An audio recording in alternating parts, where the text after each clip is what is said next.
You've just woken up and you have to get ready to seize the day. Everyone around you has been getting sick, you have managed to evade every illness thus far. You go to take a deep breath through your nose. You realize you can only breathe properly through one nostril. Why is that? To my surprise, there's actually an explanation for this. Depending on your specific nose situation, there may be more than one answer. The reason one nostril seems to have stopped working while the other is letting a stream of air go in and out is due to the nasal cycle. The nasal cycle, according to the National Library of Medicine and PubMed Central, is the spontaneous congestion and decongestion of the nasal mucosa that happens during the day. Basically, the airflow in each nostril isn't always the same at any given point in time. In most cases, the sensation may not be noticeable until you get hit with the common head cold and experience one functional nostril and another that appears to just exist for aesthetic purposes.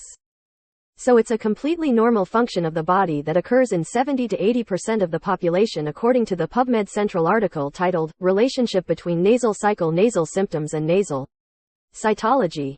The sensation will migrate from nostril to nostril every couple of hours whether you are sick or not.